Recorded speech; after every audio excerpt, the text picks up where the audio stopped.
بسم اللہ الرحمن الرحیم۔ السلام علیکم ورحمۃ اللہ وبرکاتہ۔ ناظرین کرام، جیو اقرا کے پروگرام معاشرہ میں ہوں آپ کے ساتھ ڈاکٹر سمیع اللہ زبیری۔ آج بات کریں گے اسلامی معاشرے میں جو زوال پذیری ہے اس کے اسباب کیا ہیں، یا کسی بھی معاشرے میں جب زوال آتا ہے تو کیوں آتا ہے، تو کیا اگر انسان زوال کا شکار ہوتا ہے تو قرآن کا موضوع تو انسان ہے، اس نے کوئی رہنمائی دی ہے؟ اسکالرز بات کرتے ہیں اس پہ، قرآن کے اسکالرز، حدیث کے اسکالر، حدیث کے ماشاءاللہ معروف ترین اسکالر پروفیسر ڈاکٹر سہیل حسن ہمارے ساتھ پروگرام میں ہوتے ہیں۔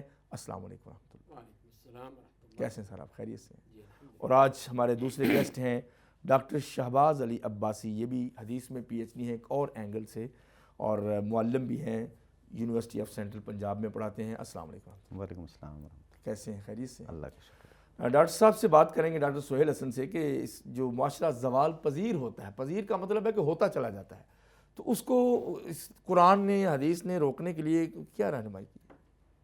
بسم اللہ الرحمن الرحیم، الحمد للہ رب العالمین، والصلاة والسلام علی سید المرسلین وعلی آلہ وصحبہ اجمعین۔ ظاہر ہے کہ ایک اللہ تعالیٰ کا ایک قانون یہی ہے کہ جو چیز بھی بلندی کی طرف جاتی ہے ضرور نیچے آتی ہے۔ تو ہم یہی دیکھ رہے ہیں کہ وہ معاشرہ جس کو نبی کریم صلی اللہ علیہ وسلم نے تیار کیا تھا، ان صحابہ کرام کی تربیت کی تھی، اس کے بعد پھر وہ یہ آہستہ آہستہ وہ زوال کی طرف جھکتا چلا گیا، اور جو موجودہ حالت ہم سب دیکھ ہی رہے ہیں۔ تو اس کے بارے میں جو نبی کریم صلی اللہ علیہ وسلم نے بتایا تھا، جیسے کہ حدیث میں آتا ہے کہ آپ ایک دفعہ رات کو نیند فرما رہے تھے تو ایک دم سو کے اٹھے آپ، اور ایک عجیب سی حالت تھی، تو آپ نے فرمایا کہ ویل للعرب من شر قد اقترب، کہ عربوں کے لیے تباہی ہے، اور عرب سے مراد وہی مسلمان ہیں، اس لیے کہ وہی سامنے تھے۔ وہی سامنے تھے۔ ایک شر جو ہے قریب آ چکا ہے کہ الیوم فتح من ردم یاجوج و ماجوج مثل هذا، اور پھر آپ نے اشارہ کیا کہ آج یاجوج و ماجوج کا جو بند ہے اس میں اتنا سوراخ ہو چکا اور ردم تو عربی میں مضبوط صد کو کہتے ہے، ہیں، جی ہاں، ڈیم یا تو بند، اس میں بھی وہ سوراخ ہو گیا ہے، اس میں سوراخ ہو چکا ہے، تو پھیل جائے گا وہ۔ وہ پھیلتا چلا جائے گا، اور جب وقت آئے گا تو وہ نکل آئیں گے۔ تو آپ نے اسی کی نشاندہی فرمائی تھی۔ یعنی معاشرے میں زوال کہاں سے آنا شروع ہوتا ہے؟ جی ہاں بالکل، یہاں سے یہ دیکھ لیجیے۔ تو سیدہ زینب بنت جحش رضی اللہ تعالیٰ عنہ موجود تھی، ماشاءاللہ۔ انہوں نے کہا کہ یا رسول اللہ انہلک وفینا الصالحون، کہ ہم مارے جائیں گے، ختم ہو جائیں گے، جبکہ ہمیں نیک لوگ یعنی ہوں گے۔ ان کو بھی فکر تھی۔ فکر تھی اس بات کی کہ اگر آئے گا تو تباہی آئے گی۔ تو آپ نے فرمایا کہ اذا کثر فیہم الخبث، کہ جی ہاں ہوگا ایسا جب کہ یہ خباثت، رذالت، اس قسم کی چیزیں جب بڑھ جائیں گی۔ تو معلوم یہ ہوا کہ زوال اسی وقت آتا ہے جب کہ یہ شر کا پلڑا بھاری ہو جاتا ہے، خیر کا پلڑا ہلکا ہو جاتا ہے، اور پھر توازن برقرار نہیں اچھا، یہ رہتا۔ شر اور خیر دونوں رہیں گے؟ رہیں گے تو ہیں، شروع سے اللہ تعالیٰ نے ایسے ہی بنایا ہے۔ تو جہاں پہ اللہ کے احکام ہیں، اللہ کے نیک بندے ہیں، وہاں پہ شیطان بھی ہے، وہ بھی اپنی اللہ کی حکمت۔ جی اللہ کی حکمت ہے اسی میں، تو یہی کشمکش ہے، یہ تو رہے گی۔ بالکل۔ تو یہی فرمایا کہ اس کا ایک توازن ہے، یا تو یہ ہے کہ خیر کا پہلو جو ہے وہ غالب رہے، تو ظاہر ہے کہ پھر وہ اچھے لوگ غالب رہیں گے، اچھا ہوگا اور ترقی ہوگی، استحکام آئے گا۔ اور دوسرا وہ مرحلہ ہے کہ جہاں پہ شر کا جو پہلو ہے وہ بھاری ہو جاتا ہے، وہ غالب آ جاتا ہے، تو وہیں پہ پھر وہ ہلاکتیں ہوتی ہیں، بربادیاں ہوتی ہیں، زوال ہوتا ہے۔ تو یہ ہے۔ اب یہاں پر بھی دیکھ لیجئے کہ اسلامی معاشرہ یہ کب ہوا؟ کئی اس کے عوامل ہو سکتے ہیں، اس میں سے ایک سبب جو ہے نمایاں وہ یہی ہے کہ اصل چیز جو ایک مسلمان متحد تھے، اتحاد و اتفاق تھا، اور خلافت کا جو ایک ادارہ تھا وہ باقی تھا، یعنی آخری ہم کہہ سکتے ہیں خلافت عثمانیہ آج سے 1920 تک۔ جی ہاں 100 سال سے زیادہ ہو گئے۔ تو اس وقت میں کم از کم مسلمانوں کے ایک اتحاد اتفاق کی شکل تھی، جیسے بھی تھی، لیکن ایک متحد تھے، اور خلافت عثمانیہ جو تھی ایک مسلمانوں کا کوئی مرکز تو تھا نا؟ مرکز تھا۔ جی یہی تو ہے نا کہ وہی تو فقدان ہے، اب وہ موجود تھا۔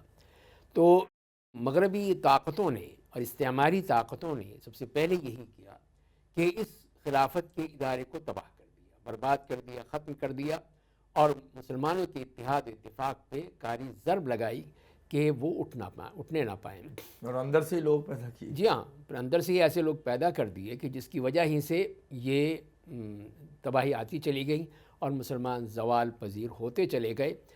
تو یہی وجہ ہے کہ جب ان کی آپس کی پھر جب لڑائیاں ہوئیں، آپس کے تعلقات خراب ہو گئے، اندلس کا زوال دیکھ سکتے ہیں ہم، اور پھر مسلمان دوسرے جو ممالک ہیں ان کا ہم زوال دیکھ سکتے ہیں، خود اپنے جو قریب ہیں اپنی تاریخ دیکھ سکتے ہیں، اس میں کیا کچھ نہیں ہوا ہمارے ملک کے سب ساتھ۔ کانٹیننٹ میں بھی تو یہ ہوا، یہی چیز ہوئی، تقسیم بھی ہوئی، بہت کچھ ہوا۔ جی ہاں، تو وہ چیزیں جو ہے پھر اس کی وجہ سے یہ زوال آتا چلا گیا، اور استعمار کا جو طریقہ یہی تھا کہ ڈیوائیڈ اینڈ رول والا جو ان کا فارمولہ ہے، اس کی وجہ سے انہوں نے کامیابی پائی بغیر جنگ کے۔ جی ہاں، بغیر جنگ کے، اسی لیے کہ وہ تقسیم در تقسیم کرتے چلے گئے، چاہے وہ مذہبی بنیادوں پہ ہو، سیاسی بنیادوں پہ ہو، تعصبات کی بنیاد پر، فکری بنیادوں پہ، فکری بنیادوں پر۔ جی ہاں، صحیح کہا آپ نے۔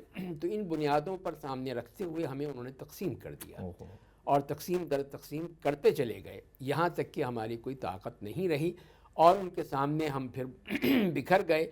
اور پھر وہی حدیث یاد آتی ہے کہ جس میں نبی کریم صلی اللہ علیہ وسلم نے فرمایا ہے کہ یوشک ان تتداعی علیکم الامم کما تداعی الاکلۃ الی قصعتها، کہ قریب ہے کہ قومیں تم پر اس طرح جھپٹ پڑیں گی جیسے کہ کھانا کھانے والے جو ہیں وہ بلاتے ہیں اپنے اسی کھانے کی طرف، اور بھوک کی حالت میں۔ جی ہاں، اور پھر جو ہے وہ اس طرح وہ، تو صحابہ نے پوچھا من قلت یومئذ نحن، کیا اس دن ہم کم ہوں گے؟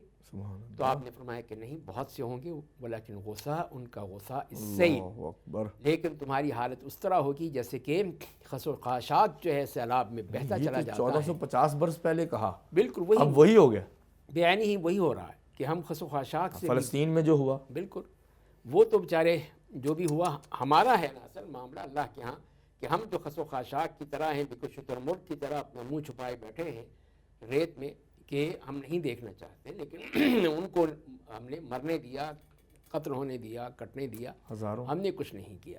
تو بہرحال یہی ہے۔ تو پھر صحابہ نے پوچھا کہ اس کی وجہ کیا ہوگی؟ سبحان اللہ، کہ فرمایا کہ الوہن، الوہن، اور وہن کی بیماری ہو جائے گی تمہیں۔ وہ کیا چیز ہے؟ تو وہ آپ صلی اللہ علیہ وسلم نے خود بتا دیا کہ حب الدنیا و کراہیت الموت، یہ تو انالیسز ہو گیا نا، یہ کہ دنیا کی محبت، موت کی ڈر۔ نہیں سر، موت سے تو ہر کسی کو ڈر لگتا ہے۔ وہی ہے نا کہ وہی کہ اس کے ذریعے سے اپنی جان کو بھی قربان کر دینا، اس سے ڈر لگتا ہے نا ہمیں، کہ ایک مسلمان کے لیے، ایک عزت کے لیے، ایک مال کے لیے، ایک اللہ اور اس کے رسول کی محبت میں وہاں پہ جو جان دینا ہے، وہ ہے نا اصل چیز جو اللہ کی وہ مطلوب ہے، وہ مطلوب ہے۔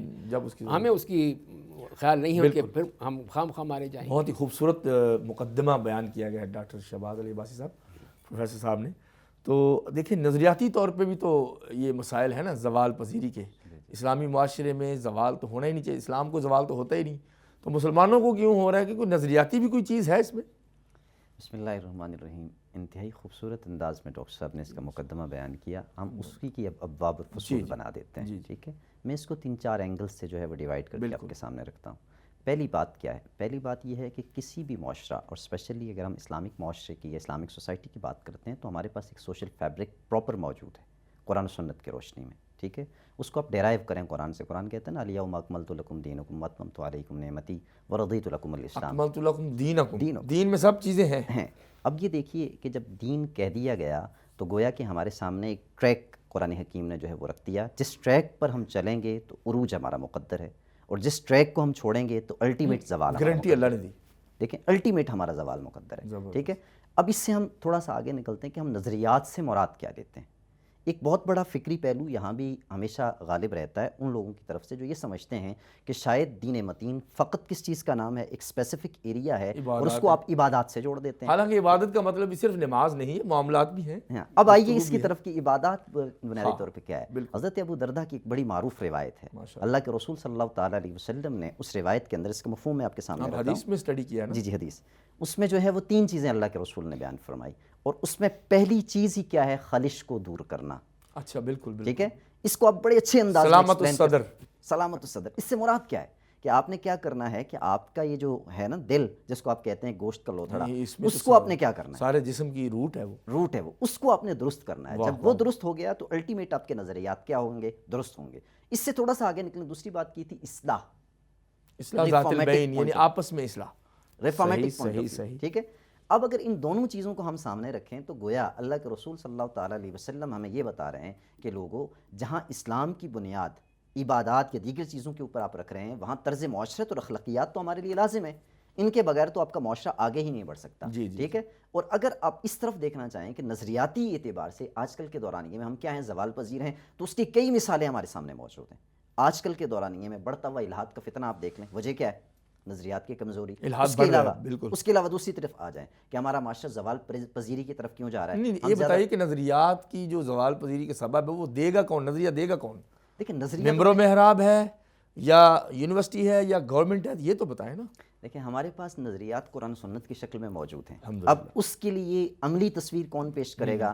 معاشرے کا ہر وہ فرد، چاہے وہ ذاتی اعتبار سے ہے یا اجتماعی اعتبار سے ہے، جس طرف آپ جا رہے ہیں، ممبر و محراب کی بات کریں، علماء کی بات کریں، ذمہ داری تو ہے کریں، سب کی ذمہ داری ہے، لیکن فرد سے لے کر اجتماع تک ہر کسی کی ذمہ داری ہے کہ ان نظریات کو عملی جامہ پہنائے۔ سب سے بڑا مسئلہ یہ ہے کہ ہمارے ہاں دائی وہ خود اوصاف سے متصف نہیں ہوتا، تو دعوت کے اندر کیسے چاشنی ہوگی؟ اکثر ایسے ہوتا ہے، کیسے چاشنی ہوگی؟ یہی ہے، ہم خود بالخصوص جو ہم مذہبی لوگ ہیں بھی ماشاءاللہ جو قابل مثال ہیں، استاد محترم اور لوگ بھی ہیں بے شمار ایسے لوگ ہیں جن کی وجہ سے میں اور آپ بھی بچے ہوئے ہیں، اس میں کوئی دو رائے نہیں ہے، ٹھیک ہے۔ لیکن ہم اجمالی طور پر بات کر رہے ہیں اس وقت، اجمالی طور پر ہمارے پاس 52 ممالک ہیں اور سارے کے سارے کہاں کھڑے ہیں؟ بالکل صحیح، ٹھیک ہے۔ نہ ہم یک جان ہیں، نہ ہم یک قالب ہیں، ہم کہتے تو کیا ہیں کہ ایک ہو مسلم حرم کی پاسبانی کے لیے نیل کے ساحل سے لے کر تابخا کے کاشور۔ ابھی اقبال اس دور میں ہوتے تو جغرافیہ دیکھ کے اس سے بھی لمبا شعر کہہ دیتے، ڈیفینیٹلی اب تو کاشگر سے بھی آگے بات نکل چکی ہے، بالکل ایسا ہی ہے، امریکہ تک بات پہنچ گئی ہے۔ 100 باتوں کی ایک بات ڈاکٹر صاحب، کہ مسئلہ یہ ہے کہ ہم نے نظریات کے اعتبار سے خوبصورت ترین اپنے پاس جو ہے وہ چیزیں رکھ لیں دستاویزی انداز میں، لیکن عملی اعتبار سے ہم کمزور ہوتے جا رہے ہیں۔ اچھا، اس پہ بات جاری رہے گی ڈاکٹر صاحب۔ ایک حدیث ہے سر کہ تم وہ چھوڑ دو گے، بیل کی دمیں پکڑ لو گے، تجارت میں پڑ جاؤ گے، ذلت مسلط ہو جائے گی۔ بیل کی دم میں تو تجارت ہوتی ہے سر، تجارت تو بری چیز نہیں، تو چھوڑ دیں گے، کیا چیز چھوڑ دیں گے؟ جہاد تو نہیں وہ؟ وہی ہے نا کہ اصل چیز یہ ہے کہ جب تم بیع العینہ، عینہ کا لفظ آتا ہے نا کہ وہی یہ سودی کاروبار ہے، کہہ لیجیے ایک طرح سے، جو ابھی پھیلا ہوا ہے، جہاں بہت پھیلا ہوا ہے وہ ہے۔ اور اتخذتم باذناب البقر، یہ مثال دی ہے، یہ مثال دی ہے، یعنی زراعت میں، زراعت ہے اللہ کہ زراعت کے پیچھے پڑ جاؤ گے، زراعت میں ہی لگے رہو گے، یعنی کہ دنیا تم پر حاوی ہو جائے گی، پروڈکشن ہو رہی ہے ہر طرف۔ جی ہاں، اسی میں لگے ہوئے ہیں، کہیں تجارت ہے، کہیں زراعت ہے، کہیں اور چیزیں ہیں، اس میں لگے ہوگے۔ وَتَرَكْتُمُ الْجِهَادَ سَلَّطَ اللَّهُ عَلَيْكُمْ ذُلًّا لَا يَنزِعُهُ حَتَّى تَعُودُوا إِلَى اللَّهِ وَرَسُولِهِ أَوْ كَمَا قَالَ۔ تو یہی ہے کہ اسی کی وجہ سے تم پر ذلت مسلط کر دی جائے گی، چاہے پیسے زیادہ بھی ہوں، کچھ بھی ہو، لیکن جب تم نے اس کا اصل مقصد حاصل نہیں کیا، اس جو اللہ نے دولت دی ہے، یہ بھی ایک نعمت ہے، اللہ کی نعمت ہوتی ہے، ماشاءاللہ، تو اس سے فائدہ اٹھایا جائے، لیکن سارے کا سارا اس میں ڈوب جانا یہ مناسب نہیں مومن کے لیے، یہی مناسب نہیں۔ جی نہیں سر، وہ جب جہاد نہیں کرتا تو اس کی پرسنالٹی ضعیف ہو جاتی ہے، کیا ہوتا ہے؟ بالکل وہی عزت نہیں ملتی نا، وَلِلَّهِ الْعِزَّةُ وَلِرَسُولِهِ وَلِلْمُؤْمِنِينَ جو فرمایا ہے، عزت وہیں پر ہے نا، کہ جب اللہ کے لیے اپنے آپ کو قربان کرنے کا جذبہ موجود ہوگا، اللہ کے دین کے لیے، اللہ کے رسول صلی اللہ علیہ وسلم کی ناموس کے لیے، تو وہیں پہ وہ عزت ہے، وہیں پہ احترام ہے، وہیں پہ اللہ کے ہاں مقام ہے، تو وہ چیز اسی وقت ملتا ہے۔ جس کام میں اللہ رسول کی رہنمائی موجود ہوگی، عزت وہاں ملے گی۔ جی ہاں، زیادہ آگے بڑھنا اس کے لیے ضروری نہیں ہے، جتنا کم ہے زیادہ وہاں اللہ رسول کا فیکٹر شامل ہو۔ بہت ہی خوبصورت تجزیہ ہو رہا ہے کہ زوال پذیری آخر اسلامی معاشرے میں کیوں، پروفیسر صاحب بات کر رہے ہیں۔ ایک وقفہ لیتے ہیں، وقفے کے بعد اسی گفتگو کو جاری رکھیں گے ہمارے ساتھ۔ ویلکم بیک ناظرین، جیو اقرا کے پروگرام معاشرہ میں گفتگو ہو رہی ہے اسلامی معاشرے میں زوال پذیری، آخر اس کو زوال کیسے ہو سکتا ہے؟ بہت سے اسباب ہیں، ہمیں ڈائیگنوز کرنا ہے اور ایک ایکسپرٹ ڈاکٹر کی طرح علماء سے اس کے جواب بھی لینے ہیں۔ ڈاکٹر صاحب، اسلام تو ایک جامع کمپلیٹ کوڈ آف لائف ہے، تو مذہب کو صرف کسٹمز اور رسومات میں کیوں قید کر دیا کہ فوتگی پہ اس طرح کے ہم نظر آئیں گے، عید پہ اس طرح کے نظر آئیں گے، درمیان میں پورے سال میں جو مرضی کریں؟ وہ اسی لیے نا کہ جب دین اور دنیا کو ہم نے الگ کر دیا، ایسا جی الگ نہیں ہے، الگ نہیں ہے، دنیا اور آخرت کا ہے وَلَا تَنْسَ نَصِيبَكَ مِنَ الدُّنْيَا، اللہ اکبر، کہ دین بھی ہمارے، دین جب ہے اصل تو دنیا بھی ہمارے ساتھ ہے، ٹھیک، اس میں رہ رہے ہیں ہم، تو اس سے بالکل ہی تارک الدنیا تو نہیں ہو سکتا، دنیا کمپلیٹلی بری نہیں، تو رہبانیت ہمیں نہیں کہی گئی۔ بہت اچھا، تو لہٰذا جب رہبانیت نہیں ہے تو اس کا مطلب یہ ہے کہ دنیا میں ہی رہنا ہے، لیکن دنیا کو اپنا معبود نہیں بنانا ہے، اور نہ ہی اس کے پیچھے ہم نے اپنے آپ کو تباہ کرنا ہے، بلکہ دنیا میں جو اللہ نے اسباب بنائے ہیں ہمارے رہنے کے لیے، رزق کمانے کے لیے، وہ ہم نے حاصل کرنے ہیں، وہ ہے اصل مقصد۔ لیکن اصل چیز کیا ہے؟ وہ آخرت ہے. یہ تو آخرت کے بیلنس ہے لیے پھر، یہ تو بہت بڑا بیلنس جی ہاں، تو وہی دین ہے. تو دین کے ذریعے سے ہم اپنی آخرت کو صحیح کرتے ہیں، اس کو حاصل کرنے کی کوشش کرتے ہیں، اور دنیا کے ذریعے سے اپنے جینے کے لیے، اس دنیا میں رہنے کے لیے. تو وہی قرآن نے یہی کہا ہے کہ من عمل صالحا من ذکر او انثی وهو مؤمن فلنحيينه حیاتا طیبہ ولنجزینہم اجرہم باحسن ما كانوا. جزا تو آخرت میں ہے، تو حیات طیبہ یہاں پہ. یہ حیات طیبہ جو ہے اس کے لیے کہہ دیا گیا کہ وہ مرد ہو یا عورت ہو، وہ جو نیک عمل کرتا ہے ایمان کے ساتھ، تو اس کے لیے ہم یہ پاکیزہ زندگی دیں گے. تو لہذا یہ پاکیزہ زندگی جو ہے ہمیں اسی وقت ملے گی جب ہم دین کو بھی ساتھ لے کر چلیں گے، اور دین ہی ہمارا اصل مقصد ہوگا. وہ مومن، وہ مومن جو ایمان کو ہم وہاں سے نکال نہیں سکتے. نہیں، بالکل نہیں. اور اس کے ساتھ دنیا میں بھی جو ہمارے لیے حلال چیزیں کر دی گئی ہیں، جو کمائی ہے حلال کی ہے، جو ہمارا رہنا سہنا ہے وہ حلال کا ہے، طریقہ کار حلال کا ہے، ان کو لے کر جب چلیں گے تو پھر وہیں پہ ہی پھر وہ حیات طیبہ مل جائے گی. اللہ کا جو ایمان کے تقاضے ہیں تو آپ نے یہ فرما دیا سورہ نحل کی روشنی میں. لیکن سر مغرب پہ انحصار، ان کی اقتصادیات پہ نظر اعتماد، اور کہنا کہ وہ ماڈل جو مادیت پرستی کا ہے، اس سے ہمارے بڑے لبرل اور اسکالر لوگ بہت متاثر ہیں. وہی وجہ ہے نا کہ جب ایک محدود نظر ہے یا تنگ نظری ہے، میں تو اسے تنگ نظری ہی کہوں گا، بالکل، کہ وہیں پہ غیروں کو دیکھ رہے ہیں، ہم انہی کو دیکھتے ہیں. اپنا جو آئیڈیل تھا، ہماری جو ترقی تھی، کہاں تک پہنچے تھے، وہ ترقی یافتہ ملک تھا، یہ ترقی یافتہ قوم تھی مسلمانوں کی، پوری امت تھی. جی ہاں. پورے اندلس کا دیکھ لیجئے، 800 سال بغداد میں دیکھ لیجئے، وہ کیا کچھ نہیں تھا. تو وہ جو اوج ثریا پہ پہنچے تھے مسلمان، کہ وہ جو اس وقت کی یہ قومیں، جو مغربی قومیں آج ہمارے لیے آئیڈیل بنی ہوئی ہیں، وہ اس وقت اندھیروں میں، تاریکیوں میں ڈوبے ہوئے ڈارک تھے. ایجز کہتے ہیں. جی ہاں، ڈارک ایجز اسی لیے کہتے ہیں آپ. اور پڑھنے سنا آپ نے بتایا تھا کہ ادھر آتے تھے اندلس میں علم حاصل جی ہاں بالکل. وہ تو بادشاہ کا وہ خط بھی بعض لوگوں نے نشر کیا تھا کہ اس برطانوی بادشاہ نے لکھا تھا اندلس کے، ریکویسٹ کی تھی. جی ہاں، کہ میں اپنی بیٹی اور اپنی فلاں کو بھیج رہا ہوں آپ کے یہاں تعلیم حاصل کرنے کے لیے. ساتھ میں ایک تحفہ پیش کر دیا. اور جو انہوں نے تحفہ پیش کیا تھا، اس کی ترقی کی بات دیکھیے کہ وہ ایک گھڑی تھی جس میں ہر گھنٹے کے بعد اس میں سے ایک سوار نکلتا تھا، جو کہ وقت کے حوالے سے ایک اندازہ ہوتا تھا. اس زمانے میں گھڑی تھی، اس زمانے میں گھڑی تھی. وہ جو انہوں نے بھیجی، تو اس وقت وہ وہاں کے جو بھی تھے انجینئر یا سائنٹسٹ، وہ اس کو دیکھتے ہی رہے کہ چلتی کیسے ہے، یہ سب کچھ ہوتا کیسے. سورج کے ساتھ چلتی تھی. وہ نہیں اس کو پا سکے. اچھا، یورپ میں جو گھڑی پہنچی ہے مسلمانوں سے پہنچی ہے. مسلمانوں آج ایک عظیم انقلاب آ گیا ہے جی ہاں، واچز میں. وہی چیز ہے کہ یہ مسلمانوں کا وہ عروج تھا کہ اس میں پھر وہ تو اس میں دیکھ لیجئے وہ جو کتاب لکھی ہے مولانا ابوالحسن علی ندوی صاحب کی، بہترین کتاب ہے مسلمانوں کے عروج و زوال کا دنیا پر اثر، دنیا پہ کیا کیا اثرات مرتب ہوئے. تو اس میں وہ بہترین کتاب ہے جس میں انہوں نے تمام یہ چیزیں تجزیہ کر دیا کہ واقعی اثر ہوا ہے. جی ہاں بالکل. اچھا، یہ مسائل کی جو غیر منصفانہ تقسیم ہے، اس کے بارے میں آپ کی انڈرسٹینڈنگ کیا ہے؟ کیا یہ زوال کا سبب ہے کہ نہیں؟ لیکن ڈیفینیٹلی یہ زوال کا سبب ہے. میں نے پہلے بھی گزارش کی تھی نا کہ ہم نظریات سے جب تھوڑا سا آگے نکلتے ہیں تو انتظامی امور کے حوالے سے ہمیں ایک مکمل ڈھانچہ دیا ہے اسلام نے. ٹھیک ہے، جب ایک مکمل ڈھانچہ ہمارے پاس موجود ہے تو اس میں چیک اینڈ بیلنس ہر اعتبار سے موجود ہے. کئی مثالیں ہمارے پاس موجود ہیں ہمارے اسلاف کی، جو کیا کرتے تھے کہ چھوٹی چھوٹی بات پہ لوگوں کو کھڑا کر لیتے تھے کٹہرے میں، اور خود کھڑے ہو جاتے تھے جواب دینے کے لیے. اس کی وجہ کیا تھی؟ اس کی وجہ یہ ہے کہ وہ خود کو رول ماڈل کے طور پہ دنیا کے سامنے پیش کرتے تھے. اور مسلمانوں کی ترقی کا اگر تھا تو کیا تھا؟ آج بھی ہم کتابوں میں یہ جملے جو ہے وہ اپنے بچوں کو پڑھاتے ہیں، سکھاتے ہیں کہ یار ایک جگہ مسلمان جو ہے وہ فاتح بن کر گئے، اور جب مسلمانوں نے وہاں سے دوبارہ کوچ کرنا تھا تو وہ جو وہاں کے رہنے والے تھے جو غیر مسلم تھے وہ بھی یہ کہنے پر مجبور ہو گئے، ٹھیک، کہ یہ مسلمان یہاں آنے سے جو ہمیں امن اور سکون ملا ہے، جو نظام ہمیں ملا ہے، یہ اس سے قبل ہمیں نہیں ملا. یعنی اتنی برداشت ان میں تھی، برداشت بالکل جو آج ہم آپس میں ہی نہیں رکھتے. اور چھوٹی چھوٹی باتوں پہ قتل و غارت جاری ہے. سیاسی اختلاف ہو تو قتل و غارت ہے، کہاں سے کہاں نکل جاتا اور ہے. مذہبی اختلاف ہو تو بات کہاں چلی جاتی ہے. پہلی ایک ایریا یہ ہے ہمارا انتظامی امور کا، جس کی وجہ سے ہم ڈے بائی ڈے جو ہے وہ زوال پذیری کی طرف جا رہے ہیں. اب دوسرا فیکٹر کیا ہے؟ دوسرا فیکٹر ہے تعلیمی نظام. گو کہ ہم نے اپنے تعلیمی نظام کو جو ہے جدید نظام سے امان کرنے کی کوشش کی تھی ایک پروگرام میں کہ تعلیمی پالیسی بھی ہے اس میں بہت زیادہ اس میں یہ ہے. ہمارے ہاں کیا ہے تعلیمی اعتبار سے اگر آپ دیکھیں تو ہمارے ہاں ایسے مطلب ہم ایسی جگہوں پہ لیک کرتے ہیں کہ ہم خود پڑھاتے ہوئے جو ہے وہ شرمندہ ہو جاتے ہیں. ہم پڑھا کیا رہے ہیں؟ ہمارا معاشرے سے تعلیمی نظام کتنا مربوط ہے. ہماری ٹریننگ کا جو سسٹم ہے نہیں ہوئی، بالکل جو ہمارا ٹریننگ سسٹم ہے. چائنا کو دیکھیں آپ، انہوں نے اپنی ڈگریاں مارکیٹ سے جوڑی ہوئی ہیں. وہ بی ایس سے زیادہ نہیں پڑھتے، ان کا پی ایچ ڈی کوئی کرتا ہے. ایسا ہی ہے، ادھر ہر کوئی پی ایچ ڈی اور کام آتا کوئی نہیں، الا ماشاء اللہ. اب اس سے آگے آپ نکلیں تو تیسری چیز جو ہمارے زوال پذیر وہ ہے معاش. اب معاش کے رولز ریگولیشن تو ہمارے پاس موجود ہیں، بالکل قرآن و سنت میں چیزیں موجود ہیں، جس طرح ڈاکٹر صاحب نے بھی کہا تھا نا کہ لا تنس نصیبک من الدنیا، ہم نے کیا کرنا ہے اس دنیا میں رہتے ہوئے آخرت کو نہیں بھولنا، اور اس دنیا میں جو ہمارا حصہ ہے ہم نے اس کو کمانا ہے. یہ میں کہتا ہوں کہ یہ آیت مائنڈ میپنگ ہے کہ آپ کو ایک راستہ دیتی ہے کہ ولا تنس نصیبک من الدنیا.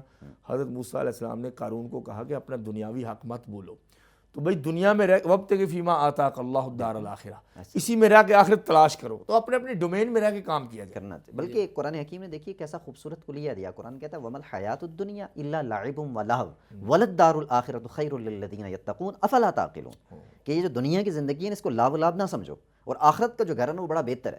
گویا قرآن یہ کہنا چاہ رہا ہے کہ اس دنیا کو کیا کرو، آخرت کے لیے استعمال کرو. پرابلم یہاں پہ ہمارے ہاں یہ ہے کہ ہم جس بھی فیلڈ میں جاتے ہیں یک طرفہ ہو جاتے ہیں، ٹریفک یک طرفہ بلکہ آخرت کو دنیا کے لیے یوز کرتے ہیں. اور سر مفاد عامہ میں خلفائے راشدین نے جو مثالی معاشرہ دیا ہے اس میں شخصی مفاد کو پیچھے رکھا ہے، قومی مفاد کو آگے رکھا ہے. اس کی کوئی مثالیں آپ کے پاس موجود ہیں؟ وہی دیکھ لیجئے جیسے کہ سیدنا عمر بن خطاب رضی اللہ تعالیٰ عنہ کا ہمارے سامنے بہترین نمونہ نظر آتا ہے. ان کو اللہ نے موقع بھی دیا، ان کو صلاحیت بھی دی، ایک شخصیت مسلمانوں کی انتہائی مضبوط شخصیت کہ جیسے کہ قحط کے زمانے میں اتنا بڑا قحط آیا تو اس میں بھی انہوں نے یہ نہیں کہا کہ اپنے لیے گھر کے لیے استعمال کر لیتے، جبکہ یہاں پہ تھا کہ زلزلہ آیا تو کتنے ہی جو ٹرک تھے وہ ہمارے وزیروں کے گھر میں جا کے وہاں پہ زلزلے میں، جی ہاں اس وقت بھی ایسے حرکتیں لوگوں نے خود بتایا، لوگ قتل مرے پڑے تھے، بری حالت تھی. تو یہاں پر یہ حالت تھی، وہاں پر انہوں نے یہی کیا کہ اپنے پیٹ کو بھی بھرنے کا انہوں نے انتظام نہیں کیا، بلکہ کہا کہ جب تک کہ میری رعایا، میرے یہ لوگ، میرے عوام ان کو نہیں مل جائے گا اس وقت تک میں بھی وہی کھاؤں گا جو وہ کھا رہے ہیں. سر کئی سال رہا، وہ کئی سال رہا، لیکن انہوں نے اس معاملے میں کبھی بھی یہ کوئی ایسی اپنے لیے گنجائش نہیں نکالی. سنا ہے کہ حضرت علی کی پراپرٹی بھی کوئی نہیں تھی. نہیں جی، کہاں تھی وہ کیا مطلب کیوں نہیں تھی؟ تو وہی ہے نا، ایک تو پہلی بات تو یہ ہے کہ اللہ کا خوف، سبحان اللہ، ان کے دلوں میں اللہ کا خوف تھا، اور وہ خلیفہ وقت تھے. خلیفہ وقت سے کسی کی بھی دیکھ لیجئے مثال ایسی نہیں ملتی کہ انہوں نے اپنے لیے کوئی پراپرٹی بنائی ہو یا اپنے لیے کوئی پیسے یا دولت جمع کی ہو یا کہیں کچھ اور ایسا کوئی کیا، کچھ نہیں. تعلقات استعمال، انٹرنیشنل ریلیشنز ہیں، بادشاہوں کے تحفے بھی آتے ہیں، لیکن وہ کوئی بھی نہیں، ایسی کوئی چیز نہیں تھی. تو یہی تو چیز ہے کہ ان کے لیے وہ تو جب کہ نبی کریم صلی اللہ علیہ وسلم کا جو نمونہ مل جاتا ہے کہ آپ نے جتنے بھی اور مال تھے ان کو بھی یہ کہہ دیا تھا کہ کوئی یہ آ کر کسی نے کہا کہ ہادہ لکم وہادہ اہدیہ، ایک جو قوس ہے مجھے ملی ہے تیر کی کمان، تو یہ مجھے ہدیہ ملی ہے. جی ہاں، تو انہوں نے کہا نا کہ اپنے اماں ابا کے گھر بیٹھ جاتے تو پھر دیکھتے تمہیں کیا ملتا، اللہ اکبر، تو پھر جو بھی ہے سب اندر جمع کراؤ. منصب پہ جو تحفے ملتے. جی ہاں، تو یہ تحفے تحائف جو ہے یہ جو ہم نے یہ توشہ خانہ بنا رکھا ہے، یہ سب وہی غلط باتیں ہیں. جو چیزیں ہیں سب بیت المال میں جائیں، مسلمانوں کی ہیں، سب مسلمانوں کو دی جائیں، کوئی کسی کا حق نہیں پہنچتا. ہم نے بنا لیا کہ جو 50% دے کے پیسے دے کے کھا لو تم، نہیں، یہ کوئی حق نہیں. اس کا مطلب تو سر یہ ہوا کہ معاشرے کی زوال پذیری میں ایک نااہل قیادت کا بھی رول ہے. جی ہاں، بالکل بالکل، اس میں نااہل قیادت نہیں، جب قیادت کا فقدان ہے، ایک مرکزی قیادت تو ہے ہی نہیں ہمارے یہاں. وہی جو خلافت کے مطابق ایک مرکزی قیادت ہوتی تھی مسلمانوں کی، تو وہ جب ختم ہو گئی تو وہ قیادت ٹوٹ گئی، بکھر گئی، ٹکڑے ٹکڑے ہو گئے.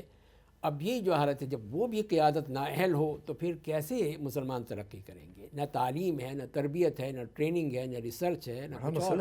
تو یہ چیزیں ہیں، وہی تحقیق لاتی ہیں، وہی ترقی کرتی ہیں. ملک ایون کہ ریسرچ بھی کوئی نہیں ہے. یہی تو مسئلہ ہے سارا، کہ ہم نے سارا زور ہمارا یہ تھا کہ ہم او لیول اے لیول کر کے بچوں کو ترقی دیں گے. الٹا کیا ہوا کہ سب جو بھی انگریزی پڑھ کے سب باہر چلے گئے، باہر دوڑ جاتے ہیں. تیار ہم کرتے ہیں، ہائر وہ کر لیتے ہیں، اور پھر وہی رہتے ہیں. وہ ظاہر ہے کہ جب ان کو آپ نے یہی دیا ہے، یہی آپ نے ان کے ذہن میں ڈالا ہے کہ اصل ترقی تو وہاں پر ہے، یہاں تو کچھ بھی نہیں ہے. اچھا ڈاکٹر شہباز، آپ بتائیے کہ کوئی ماڈل دکھائیں ہمیں. خلفائے راشدین کے بعد بھی عمر بن عبدالعزیز بھی آئے، ان سے پہلے امیر معاویہ بھی آئے، انہوں نے بھی 20 سال حکومت میں امن قائم کیا تھا. تو آخر کیا کام کرتے تھے وہ اتنے فتنوں کے دور میں؟ دیکھیں، ہم اگر اپنی خلافت یا اپنے اسلاف کو دیکھیں، سیدنا صدیق اکبر سے لے کر آپ یہاں تک آ جائیں، نیچے تک آ جائیں، سیدنا عمر بن عبدالعزیز، بنو عباس تک آ جائیں، نیچے تک آ جائیں سارے، ٹھیک ہے. یہ تقریباً یہ جو آپ کی ہسٹری ہے اس کے اندر چلے جائیں.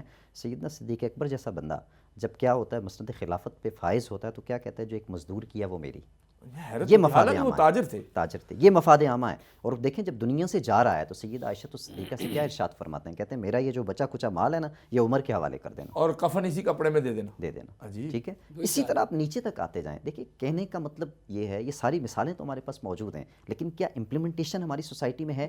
اس سے ہم کتنا اثر قبول کرتے ہیں، کتنی چیزیں لیتے ہیں. میں پہلے یہ کہہ چکا نا کہ ہمارا بنیادی معاملہ کیا ہے کہ ہمارا حلیہ جو ہے وہ مذہبی ہے، لیکن ہمارے دل و دماغ جو ہے وہ مذہب کو قبول نہیں کرتے. دنیا داری بنی ہوئی ہے، دنیا داری میں لگے ہوئے ہیں، ہم حب دنیا میں گھسے ہوئے ہیں. ٹھیک. اب دوسرے فیکٹر جس کی طرف ہم جا رہے تھے کہ ہم کیا کرتے ہیں، لوگوں کو تیار کرتے ہیں وہ باہر بھاگتے ہیں. اس کی بنیادی وجہ کیا ہے؟ اس کی بنیادی وجہ یہ ہے کہ آپ نے سوسائٹی کو بنیادی طور پہ کتنا گرو کیا ہے، بالکل لوگوں کو right person for the right job کے حوالے سے کتنا ایجوکیٹ کیا ہے، کتنا لوگوں کو بتایا کہ تمہاری حدود و قیود یہ ہیں، یہ لمٹس ہیں، ان کے اندر رہ کے تم نے کرنا ہے. اس کے علاوہ دوسرا یہ ہے کہ ہم نے اپنے وطن کے اعتبار سے، ملک کے اعتبار سے، قوم کے اعتبار سے اس میں بھی شکوے کرتے رہتے بے شمار شکوے. یہ ہوتا ہے ہمارے ملک میں، وہ ہوتا ہے. اب تھوڑا باہر جائیں نا سیدھے ہو جاتے ہیں. ایسا ہی. اچھا ایک بریک لیتے ہیں، بریک کے بعد پروفیسر ڈاکٹر سہیل حسن صاحب سے پوچھیں گے کہ آخر شناخت میں زبان اور ہماری قوم بھی تو شامل ہے نا، تو زبان بھی چھوڑتے جا رہے ہیں، یہ بھی کہ زوال پذیری کی علامت ہے. ہمارے ساتھ رہیے گا بریک کے بعد. ویلکم بیک ناظرین. جیو اقرا کے پروگرام معاشرہ میں گفتگو ہو رہی ہے کہ اسلامی معاشرے میں زوال پذیری کیوں. اس میں بات ہوئی ہے بہت سے پہلوؤں پہ، نظریات پہ، نظام پہ، معیشت پہ، نفسیات پہ. ابھی پروفیسر ڈاکٹر سہیل حسن ہمارے ساتھ ہیں. سر زبان بھی تو ایک اللہ کی نشانی ہے، واختلاف السنتکم والبانکم سورہ روم. تو زبان ہم اپنی قومی زبان کے ساتھ تو ظلم ہی کرتے چلے جا رہے ہیں اور اس پہ کوئی فخر نہیں. جی ہاں، یہی تو اصل مسئلہ ہے. سبب ہے زوال کا. بالکل زوال کا سبب ہے. کیسے؟ اس لیے کہ یہ چیزیں جو ہیں کسی قوم کی پہچان ہوتی ہیں. اچھا زبان، ہماری زبان، ہمارا لباس، ہمارا کلچر، ہماری روایات، اقدار، یہ سب وہ چیزیں ہیں جس سے قومیں پہچانی جاتی ہیں. مسئلہ یہی ہے کہ ہم اندھی تقلید میں مبتلا ہیں، استعمار کی، یورپ کی، امریکہ کی، ان جو اور انگریزی اچھی چیز ہے لیکن وہ ہر وقت اردو میں اس کو حاوی نہیں ہونا چاہیے. زبانیں لفظ بولتے ہوتے ہیں بتا دیجئے. جی وہی ہے کہ ہم نے نہ اردو بولتے ہیں، نہ انگریزی بولتے ہیں، اردوریزی بولتے ہیں. تو یہ اردوریزی جو ہے وہی ہے کہ جس میں نہ اردو ہوتی ہے، نہ انگریزی ہوتی ہے. وہ ایسی زبان ہوتی ہے جس کے نہ کوئی قواعد ہیں، نہ ضوابط ہیں، نہ کوئی گرامر ہے، کچھ بھی نہیں ہے. اس سے مسلم تشخص خراب ہوتا ہے. بالکل. جب یہی ہے کہ جب ایک باہر سے ایک آدمی آتا ہے تو وہ یہی سمجھتا ہے کہ ان لوگوں کی تو کوئی وہ تشخص نہیں ہے، کوئی ان کی آئیڈینٹیفیکیشن نہیں ہے ان لوگوں کی. ان کا نہ کوئی لباس ہے، نہ ان کی کوئی زبان ہے، نہ ان کا کوئی کلچر ہے، نہ ان کی کوئی طریقہ کار ہے. یہ صرف ایک کاپی ہیں ان کی جو باہر سے نقالی کرتے ہیں، اندھے مقلد ہیں ان کے. تو یہ چیز ہے. اب زبان کا ہی دیکھ لیجئے کہ کس طرح وہ اس کے اثرات ہوتے ہیں. میں ترکیہ گیا، ترکی میں ہی ایک ہمارے ساتھ صاحب تھے، تو میں نے ان سے پوچھا، ایسی ذکر آیا کہیں کہ تم قرآن پڑھ لیتے ہو؟ کہنا کہ نہیں میں نہیں پڑھ سکتا. ترکی والے. جی ہاں، اسی لیے کہ جب وہ ان کو ان کے رسم الخط سے علیحدہ کر دیا گیا، اور رسم الخط جو جیسے ہم لکھتے ہیں رائٹ سائڈ تھا نا، وہی رائٹ سائڈ سے تھا، عربی کی طرح بڑا خوبصورت لکھتے تھے وہ. تو وہ اس کے بجائے اس کو رومن میں کر دیا گیا. اس کا یہی ظلم ہوا کہ وہ بتا دیا کہ ہماری 3 نسلیں جو ہیں وہ اب نہیں پڑھ سکتی، شناخت ختم ہو گئی. تو وہ دادا جو ہے میرے وہ قرآن پڑھ لیتے ہیں، میں نہیں پڑھ سکتا، نہ میری اولاد پڑھ سکتی ہے، نہ میرا باپ پڑھ سکتا تھا. تو یہ دیکھیے کس طرح وہ اس کی جو شناخت تھی وہ ختم ہو گئی. اردو والوں کی تو اللہ کی خاص رحمت ہے اس خطے کے لیے کہ عربی بھی قریب، مکہ مدینہ بھی قریب، رسم الخط بھی سیم. لیکن اب تباہی آ رہی ہے نا. اب جب کہ ہم اپنی اردو کو بھی رومن میں لکھتے ہیں، تو جس کا میسیجز میں، اشتہارات میں، اور تو یہی خطرہ ہے کہ ہر چیز جو ہے پھر اردو کو اسی میں لکھا جائے گا. تو ہمارا حشر بھی یہی ہوگا، ہماری نسلوں کا حشر بھی یہی ہوگا کہ ہم اپنی زبان سے بالکل ہی نابلد ہو جائیں گے. اور اس کے اثرات نظر آ رہے ہیں کہ نئی نسل جو ہے وہ انگریزی بولنے میں یا اردوریزی بولنے میں فخر سمجھتی ہے. کہ ہمارے دیکھ لیجئے کہ جتنے ہمارے چینلز ہیں، یہ چینل بھی ہیں دوسرے بھی، کہ جہاں پہ صبح کو جو بیٹھ کے وہ ایک پروگرام ہوتا ہے مارننگ شو، اس میں کیا ہوتا ہے، اس میں یہی زبان بولی جاتی ہے کہ نہ جو اردو ہوتی ہے نہ انگریزی ہوتی ہے. پوری بول لینا. تو وہ یہی ہے نا کہ یہ جب ہے ہی نہیں، انگریزی بول لیں، اس میں کوئی حرج نہیں. اس میں کوئی حرج نہیں. انگریزی ایک زبان ہے، وہی تو میں نے عرض کیا، ایک زبان ہے جیسے اور زبانیں ہیں. آپ نے اچھا انگریز نہیں مکس کرتا؟ کیا وہ تو نہیں بولتے کہ ہمارا نہ عربی کرتا ہے. بالکل، وہ اپنی زبانیں بولتے ہیں. تو ہر جگہ پہ اپنی زبان کو ہی ترجیح دی جاتی ہے. آپ کسی بھی ملک میں چلے جائیں، تو ترکیہ میں ہی دیکھ لیجئے، چاہے وہ زبان انہوں نے برقرار رکھی لیکن اپنی بولتے ہیں. اپنی بولتے ہیں. چائنیز ہیں، عرب ملکوں میں ہے، فرانس میں چلے جائیں، دوسرے ملکوں میں چلے جائیں، وہاں پہ وہ اپنی زبان ہی نظر آئے گی اور کوئی زبان نظر نہیں آئے گی. ہم جو ہیں کہ اپنے ان کے زیر نگی ہیں اب تک، کہ ہم سمجھتے ہیں کہ نہیں، جب تک کہ ہم اب اسلام آباد کے کسی بھی آپ کاروباری علاقے میں چلے جائیے تو وہاں پہ سارے بورڈ جو ہیں 100% آپ کو انگریزی میں نظر سر آئیں میں گے۔ سعودی عرب میں دیکھتا ہوں اور یو اے ای میں کہ سارے بورڈ عربی میں، آپ یہ کریڈٹ تو ان کو دیں نا کہ عربیت ابھی تک تھوڑی بہت قائم ہے، وہی میں نے عرض کیا نا لیکن کہ وہ بھی تجدد میں آ رہے ہیں آ رہے ہیں، لیکن کم از کم یہ چیزیں نہیں بدلی۔ اصالتاً وہ، جی ہاں، وہ اپنی اور اصل ساؤتھ افریقہ میں گیا وہ افریقان میں اپنے بورڈ لگا رہے ہیں بالکل پرانے۔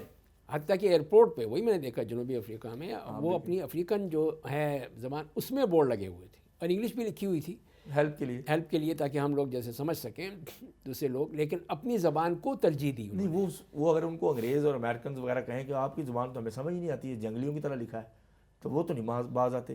نے۔ وہ تو ان کا یہی ہے نا کہ ہر ملک یہی کہتا ہے کہ تم آؤ نا سمجھنے کے لیے ہماری زبان، سمجھو، تمہارا کام ہے، میرا کام تو ایک نہیں ہے۔ واحد ہم ہیں کہ خود چلے جاتے ہیں۔ ہاں، ہم یہ چاہتے ہیں کہ نہیں، وہ آئے تو ہمیں سمجھے کہ یہ بھی کالے انگریز تو یہی ہیں، اللہ اللہ تو اللہ، یہ ہم کالے انگریز بننا جو ہے ہمیں زیادہ پسند اور اس کا فائدہ بھی کوئی نہیں۔ ہے۔ اچھا ڈاکٹر صاحب نے زبان پہ بڑا مفصل خطاب کیا، بتایا ہے روایات کا بھی کوئی اثر ہے زوال اور عروج میں؟ ڈیفینیٹلی روایات سے میری مراد جو ہماری کلاسک جو نارمز ہیں اور اقدار ہیں، وہ اس کی میں بات کروں۔ دیکھیں، اقدار بنیادی طور پہ آپ کی شخصیت اور پرسنالٹی کے اوپر جو ہے وہ گرومنگ میں بہت اثر اور ڈالتا ہے۔ چند دنوں کی بات نہیں ہے وہ، چند دنوں کی بات نہیں، صدیوں کئی عرصے کا کی، قصہ ہے۔ صدیوں کا قصہ ہے۔ بلکہ اقبال کو دیکھیں نا، اس نے کیا کہا تھا، خاص ہے ترکیب میں قوم قوم رسول رسول ہاشمی، ہاشمی، کیوں کہا تھا اچھا اس نے؟ ترکیب بھی بدل جاتی ہے۔ ایسے ہی ہے، ٹھیک ہے۔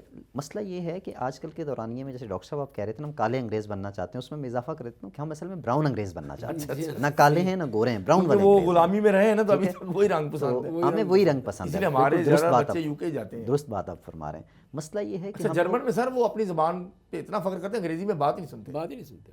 عجیب ہے وہ۔ دوسرا یہ ہے کہ ہم لوگ جو ہے وہ سیکھنے کی طرف نہیں آتے، جیسے آپ نے بھی اشارہ کیا، ڈاکٹر صاحب بھی اشارہ کر رہے ہیں، ہمارا جو ہے اصل اپنے مرکز سے ربط جو ہے وہ کٹ گیا ہے۔ ہمارا جو مرکز تھا یا سیکھنے کی جگہیں تھی وہ کیا تھیں؟ ممبر و محراب، علماء اسکالرس تھے جن کی طرف ہمیں جانا چاہیے تھا، جن سے ہمیں سیکھنا چاہیے تھا، جن سے جو ہے وہ ہمیں ہمارے صدیوں پہ محیط جو قصے کہانی ہیں وہ پتہ چلنی چاہیے، وہ کتابیں بھی موجود ہیں، کتابیں بھی موجود ہیں۔ دوسرا آپ دیکھیں کسی بھی مطلب اچھے انسٹیٹیوٹ میں چلے جائیں، اچھے کیسے انسٹیٹیوٹ کا جائیں، مطلب یہ کس ہے طرح جائیں، کوئی طریقہ بتائیں کہ کیا رجسٹریشن کریں یا کوئی کس کو بغیر ملیں؟ رجسٹریشن کے آپ فرقے بہت ہیں، کس سے ملیں جا کے، واضح بتائیں۔